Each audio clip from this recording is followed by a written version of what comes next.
Nous allons voir à présent comment créer un composant personnalisé. Pour cette démonstration, nous allons déplacer notre personnage, le petit oiseau qui est ici, à la manière d'un Flappy Bird. Pour ce faire, commencez par vous créer un dossier pour vos scripts. Par convention, on a tendance à l'appeler Scripts. Et maintenant, on va ouvrir notre IDE en appuyant sur Assets, Open C# Project. Maintenant que l'IDE est ouvert, on va ouvrir Assets et dans le dossier Scripts, on va se créer une classe qu'on va appeler Player. On va le placer dans le namespace qu'on va appeler Game, comme ça. Et pour que ce soit un composant personnalisé, notre classe Player doit hériter de MonoBehavior. Fait qu'on a déjà notre composant qu'on peut ajouter sur notre GameObject. Fait que je vais revenir dans Unity. Puis là, je vais aller sur mon player, puis je vais faire Add Component et je vais chercher Player. Donc ça, c'est mon composant personnalisé. Là, c'est sûr qu'il ne se passe rien actuellement. C'est normal. On va y ajouter un peu de code. Comme vous le savez, là, tout jeu est basé sur une boucle de jeu.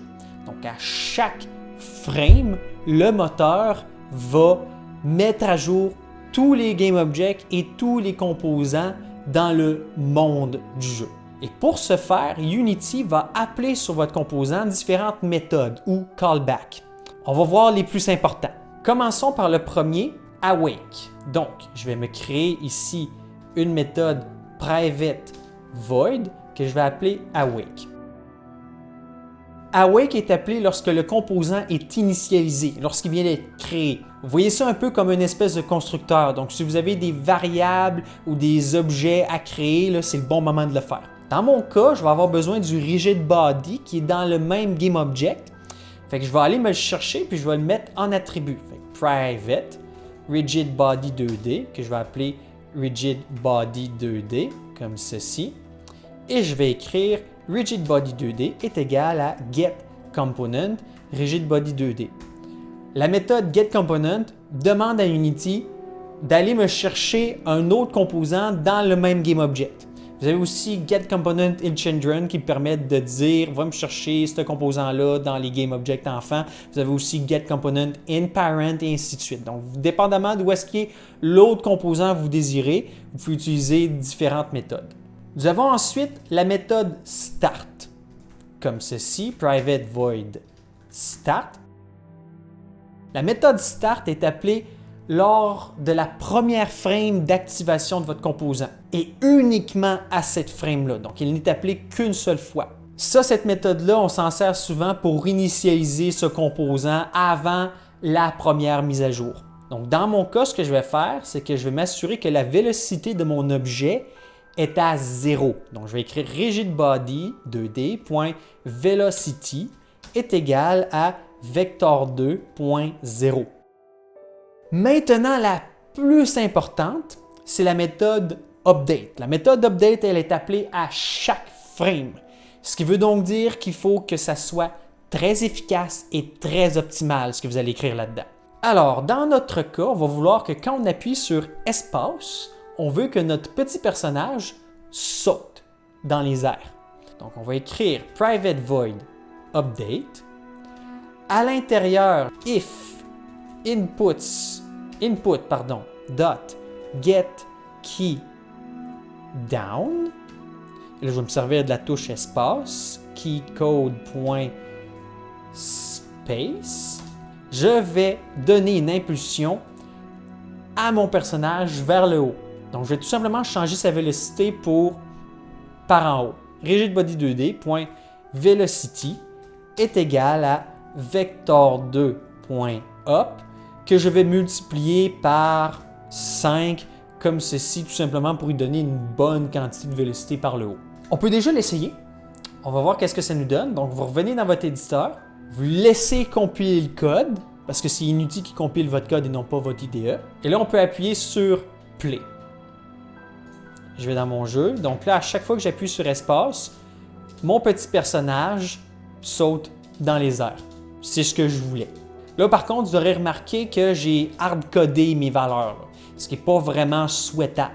En fait, Vous ne voulez pas ça, c'est une très mauvaise pratique, littéralement. Donc, ce qu'on va faire à la place, c'est qu'on va se créer des paramètres à notre composant, ce qu'on appelle des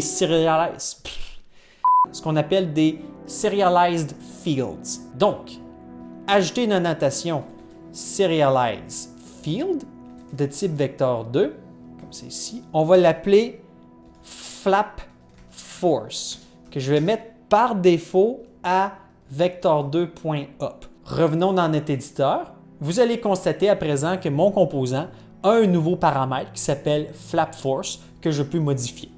Donc, je vais y ajouter 5 en vélocité par en haut pour Y. Puis là, ce paramètre-là, si je reviens dans le code, je peux l'utiliser dans ma méthode update. Fait qu'au lieu de multiplier comme c'est ici, je vais directement utiliser flap force. Rien n'a changé, mais au moins, je suis capable de configurer la quantité de force ajoutée par l'éditeur. Deux derniers callbacks que je dois vous montrer, onEnable et onDisable.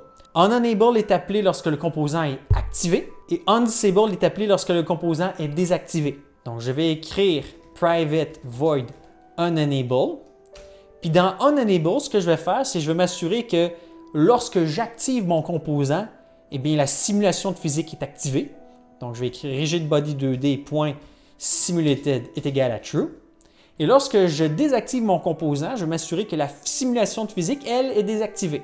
Donc, je vais écrire private void onDisable rigidbody2d.simulated est égal à false. Vous allez remarquer dans votre éditeur à ce moment-là qu'il y a une petite case à cocher qui va apparaître à côté de votre composant, ce qui vous permet de l'activer ou de le désactiver. Donc, on va l'essayer pour voir.